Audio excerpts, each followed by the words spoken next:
تعرف المديرية الإقليمية بزاكورا تدشين ووضع الحجر الأساس ديال مجموعة من المشاريع المتعلقة بقطاع التربية والتكوين والتعليم الأولي والرياضة، على اعتبار أنه يعني عندنا واحد العدد ديال المؤسسات التي سيتم تدشينها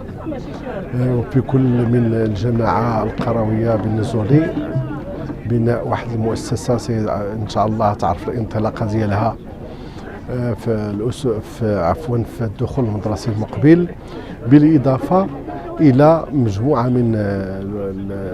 يعني المشاريع الأخرى كالثانوية الإعدادية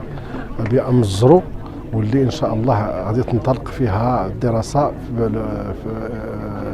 أيضا في الدخول المدرسي المقبل. إضافة إلى ثانوية إعدادية بن طفيل أيضا اللي غادي تنطلق فيها الدراسة في الدخول المدرسي المقبل، وكلها مشاريع تلبي الحاجات ديال المنظومة التربوية بالقطاع وتتوسع العرض المدرسي، وكتعطينا واحد العدد ديال الأقسام المخففة في البنية التربوية بإقليم زاكورا. في الجانب الآخر هناك أيضا مشاريع غادي تعطاها الانطلاقة كمدرسة الوحدة بتنزلين، وأيضا الثانوية الإعدادية تمثلة بجامعة ولاد يحيى القراهير، بالإضافة إلى توسيع العرض المدرسي في الثانوي التأهيلي ليشمل جميع الجماعات الترابية باستثناء الجماعة ديال البليده. إذا عندنا 24 جماعة ترابية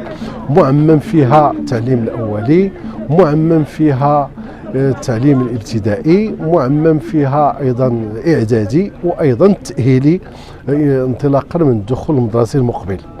اذا كلها مجهودات داخل القطاع تكلفتها الماليه جد مرتفعه، جاذبيه المؤسسات تم التحسين ديالها.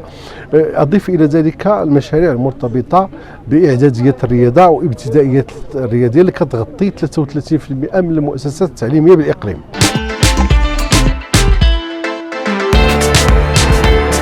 تم تدشين ولله الحمد مجموعة من المشاريع في التراب الإقليمي زاكورا، حيث تم تدشين ثانوية بن طفيل الإعدادية بغلاف مالي يقدر ب 12 مليون ديال الدرهم، ومدرسة الإمام مالك الابتدائية بجامعة بن زولي بغلاف مالي يقدر 6 مليون و100 ألف درهم، إضافة إلى ثانوية أبو بكر الصديق التأهيلية بجامعة الترابية زاكورا بغلاف مالي يقارب 11 مليون ديال الدرهم، إضافة إلى إعطاء انطلاقة مشروع بناء مدرسة وحدة بالجامعة الترابية تنزلين بغلاف مالي يقدر 8 مليون ديال الدرهم، إضافة إلى مشروع بناء الثانوية الإعدادية تمثلها بجامعة الترابية ولاد يحيى القراهير بغلاف مالي يقارب 12 مليون ديال الدرهم. هذا في ميدان التربية الوطنية. أما في ميدان الرياضة فسيتم تدشين ملعبين من ضمن 18 ملعب رياضي يتم بناء بمجموعة من الجامعات الترابية بالإقليم، حيث سيتم تدشين ملعب جامعة الروحة وملعب جامعة تفتشنة بغلاف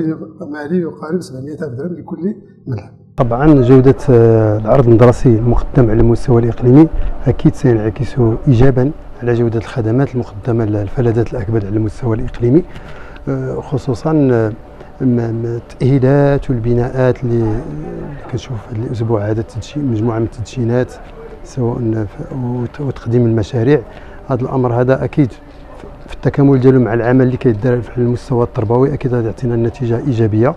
لأن حنا الآن غاديين بمسارين وبسرعتين، سرعة ومسار ديال التأهيل والبناء، وسرعة على مستوى البيداغوجيات والمقاربات الجديدة اللي كتنزل على مستوى المؤسسات التعليمية. هذا الأمر هذا انعكس كما قلت إيجابا على النتائج ديال المتعلمين على المستوى الإقليمي، وكنشوفوا الآن وحنا في المدارس الرائدة في النتائج ديال نهاية الموسم الدراسي ظهرت لنا مؤسسة رائدة كأعلى معدل على المستوى الإقليمي. أيضا واحد العمل جبار دار على طيلة الموسم الدراسي في الدعم التربوي منذ دجنبير الماضي، ساهم بشكل كبير في إنقاذ مجموعة من التلاميذ من الضياع، وبالتالي أيضا حسن مسألة الميزات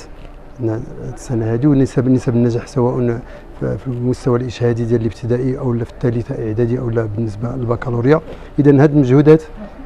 ملي كتجتمع وتكون إرادة قوية من طرف الجميع، الأكيد أن النتيجة ستكون اللي وصلنا لها الآن هو جودة التعليمات المقدمة للمتعلمين.